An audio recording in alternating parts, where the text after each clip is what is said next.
JBN, we keep you informed. Coming up in the news today, British man held with ganja at Sangster Airport. Phillips has not resigned as PNP president, says party. Another lottery scam suspect nabbed in St. James.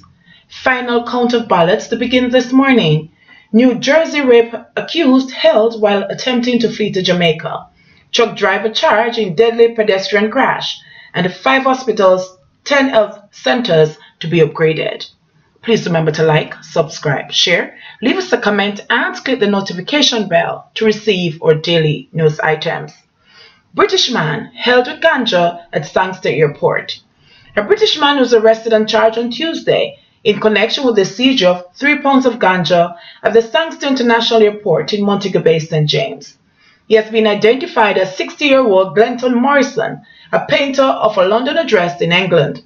The ganja, which the police said was concealed on Morrison's body, was found during security checks after he checked in to board a departing flight to London, England.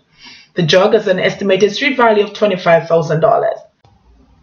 Morrison was charged with possession of ganja, dealing in ganja, and taking steps preparatory to export ganja.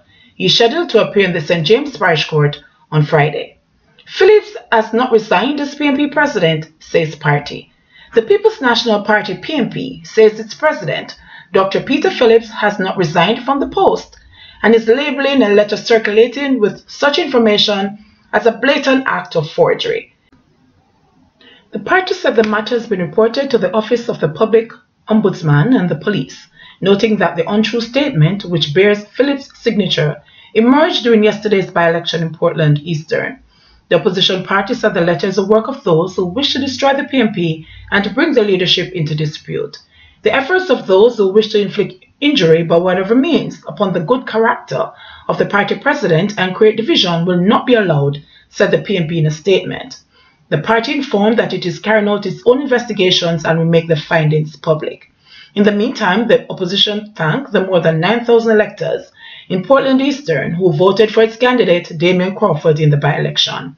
Crawford polled 9,611 votes, losing to the candidate for the governing Jamaica Labour Party JLP and the political newcomer Anne-Marie Vaz, who won by 306 votes. We remain grateful to the thousands of comrades, workers and supporters who ensured a strong performance in the race, it said. We heartily congratulate our candidate, Comrade Vice President Damien Crawford, who in a very short time proudly carried the banner of the party, was embraced by the constituency and had a good showing at the finish. The PNP also congratulated Vaz on her victory and wished her all the best in her new role.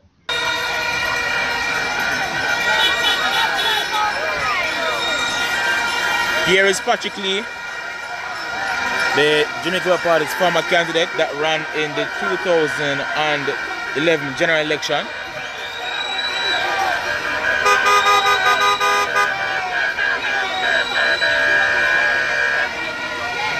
The Jamaica Labour Party's Paul Young over there. PNP supporters are gathered along Smart Road. Let's see if we can get a better picture.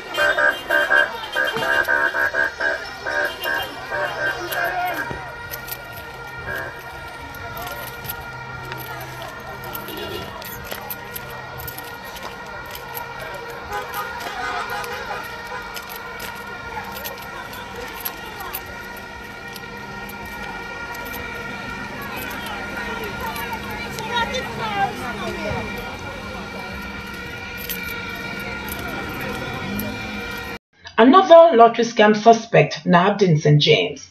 The police have nabbed another lottery scam suspect in St. James. The 21-year-old man, identified as Tajay Singh, otherwise called Cooliman, has been charged with possession of identity information with intent. The police said he was arrested following an operation at his home in Paradise Heights, Norwood, in the parish between 11 a.m. and 2 p.m. yesterday.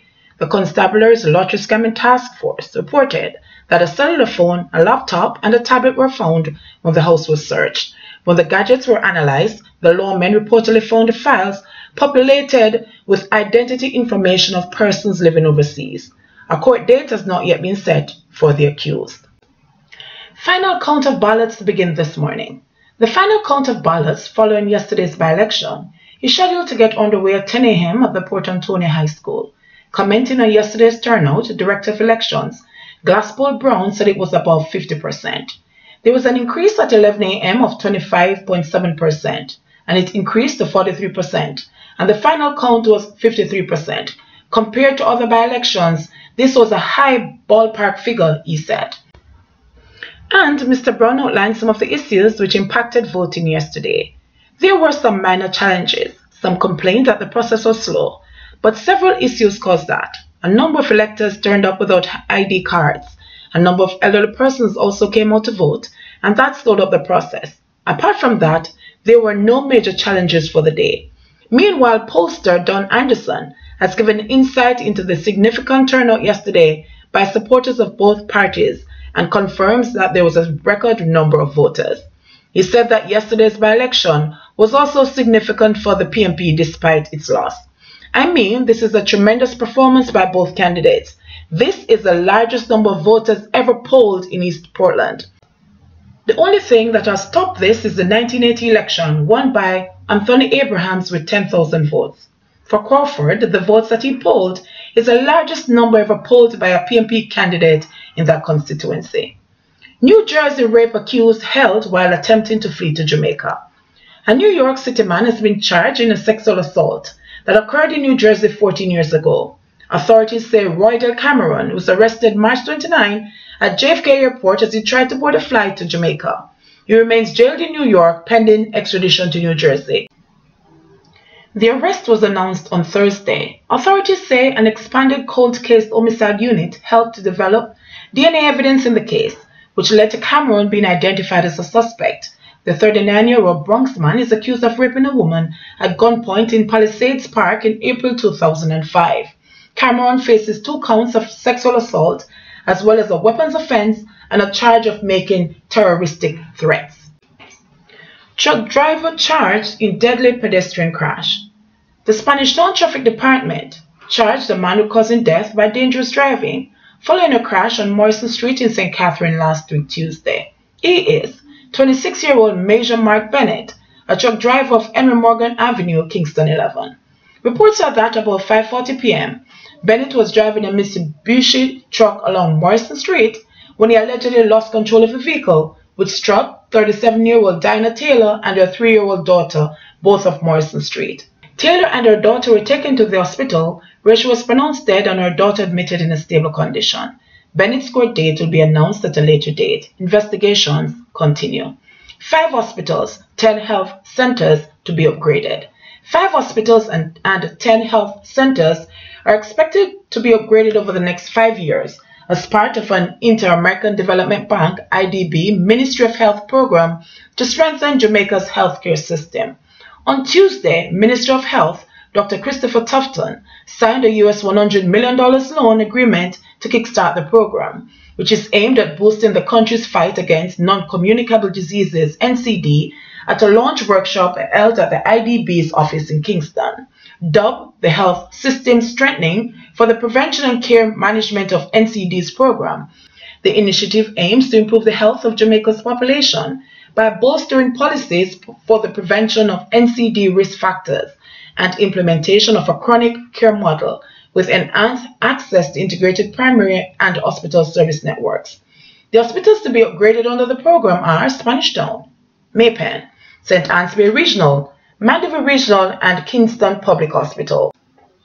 While the health centers slated for upgrade are Greater Portmore, Old Harbour, St. Jago, St. Anne's Bay, Bronstown, Ocharias, Maypen West, Mucko, Chapelton, and Lioneltown Health Center. Dr. Tufton said the initiative represents the most transformational move in the sector, perhaps in the last quarter century.